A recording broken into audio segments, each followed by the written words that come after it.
Aujourd'hui, nous allons vous parler de la face dorsale du pied.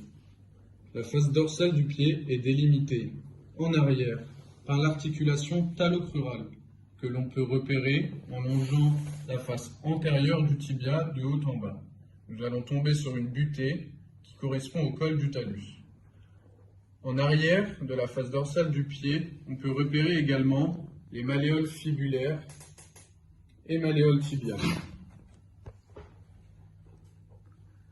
La face dorsale du pied est délimitée en avant par l'extrémité distale des phalanges distales des orteils que l'on va mettre en évidence en mobilisant les différents orteils.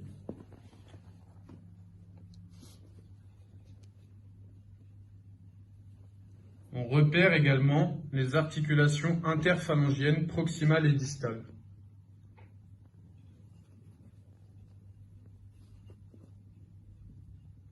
Enfin, on peut repérer la tête des métas ainsi que les interlignes métatarso-phalangiennes en effectuant une flexion des orteils.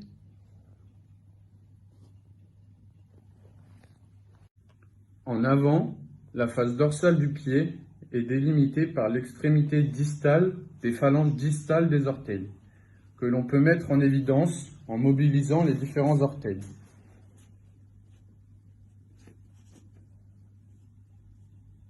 On peut également repérer les articulations interphalangiennes proximales et distales.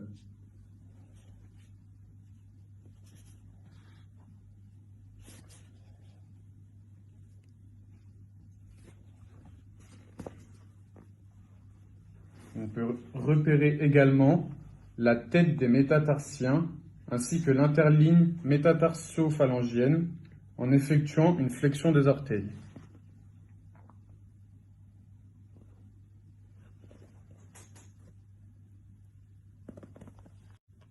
En avant, la face dorsale du pied est délimitée par l'extrémité distale des phalanges distales des orteils, que l'on peut mettre en évidence en mobilisant les différents orteils.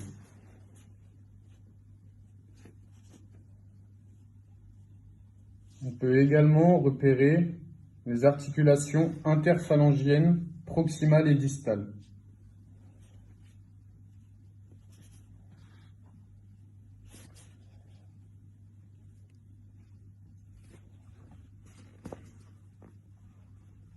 On peut repérer également la tête des métatarsiens ainsi que l'interligne métatarso-phalangienne en effectuant une flexion des orteils.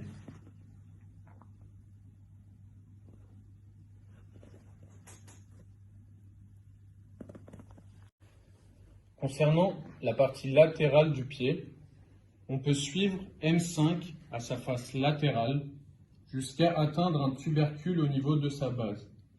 Ce tubercule correspond à la styloïde de M5, qui est un lieu d'insertion du muscle court fibulaire. On peut ensuite palper une dépression en arrière de M5, qui est délimitée par la face latérale du cuboïde.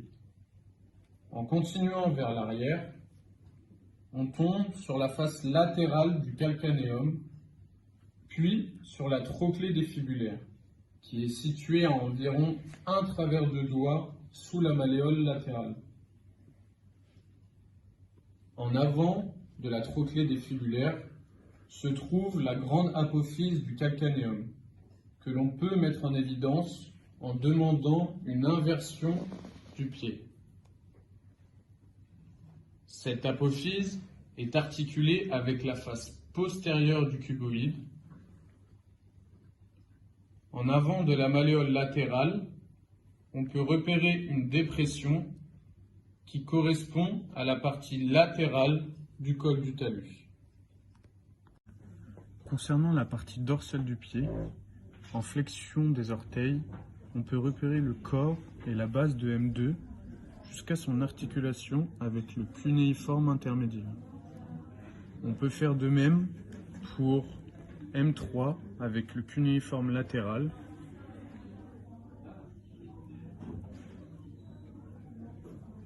et M4 avec le cuboïde.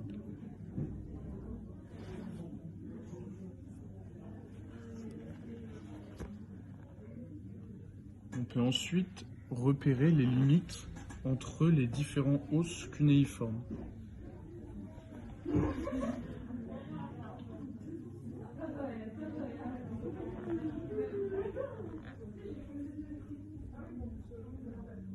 Ainsi que l'interligne de ces derniers avec le naviculaire.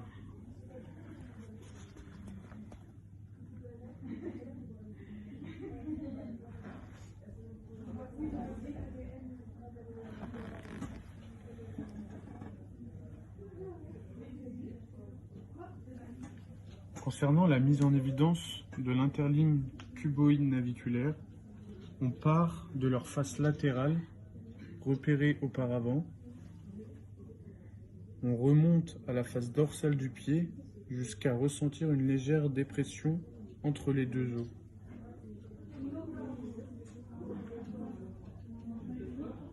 La dernière articulation à repérer sur la partie dorsale du pied est celle entre le talus et le naviculaire.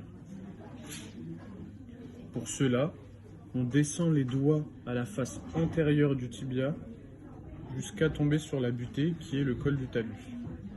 En se dirigeant vers l'avant, on tombe ensuite sur l'interligne talonaviculaire. On retrouve également les muscles interosseux dorsaux, qui sont au nombre de 4. Ils sont tendus entre les corps des métatarses jusqu'au corps de la phalange proximale des orteils 2 à 5. Ils sont innervés par le nerf plantaire latéral. On peut les mettre en évidence dans les espaces intermétatarsiens en demandant un écartement des orteils de l'axe du deuxième orteil.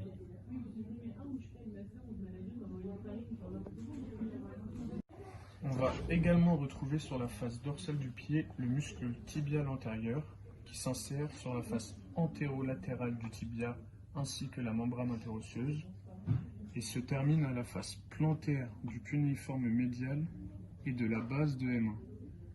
Ce muscle est innervé par le nerf fibulaire profond. Il est palpable à la face dorsale du pied à partir de l'épiphyse distale du tibia jusqu'à sa terminaison en demandant une supination.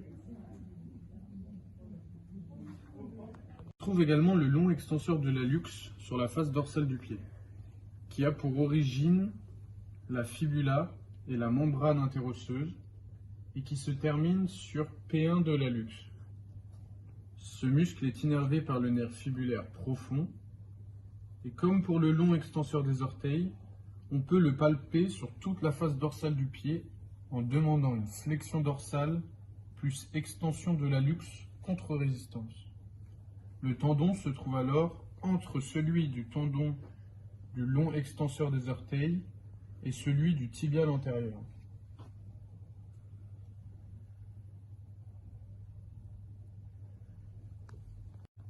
On retrouve également sur la face dorsale du pied le muscle long extenseur des orteils, qui a pour origine la fibula ainsi que la membrane interosseuse et qui se termine à P2 et P3 des 4 derniers orteils. Ce muscle est innervé par le nerf fibulaire profond. On peut le mettre en évidence à la face dorsale du pied en résistant à une flexion dorsale ainsi qu'une extension des orteils.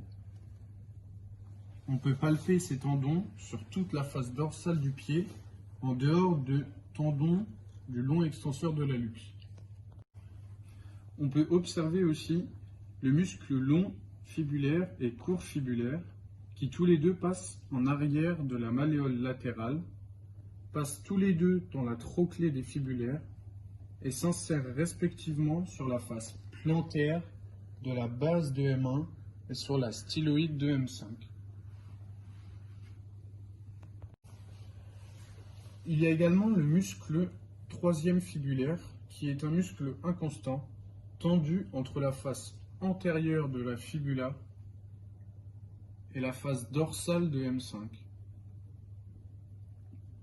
Ce muscle est innervé par le nerf fibulaire profond.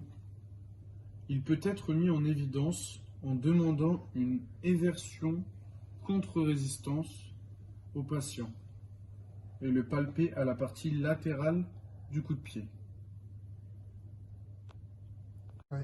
Et pour finir, on retrouve le long fléchisseur des orteils, le muscle long fléchisseur de l'hallux et enfin le tibial postérieur. Ces trois muscles passent en arrière de la malléole médiale, puis au niveau du sustentaculum thalli et se terminent sur la face plantaire du pied.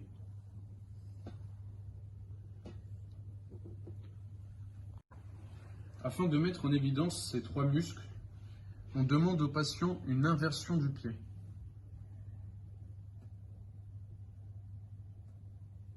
Dans cette même zone, on va retrouver l'artère tibiale postérieure. Cette artère naît du tronc tibiofibulaire et chemine à la face postérieure de la jambe. Elle va passer en arrière de la malléole tibiale. Concernant les autres éléments vasculaires, on va retrouver sur la face dorsale du pied l'artère dorsale du pied. Cette artère fait suite à l'artère tibiale antérieure au niveau du rétinaculum des extenseurs. Elle va cheminer entre les tendons du LEH et du LEO au niveau des os du tarse et des métatarses.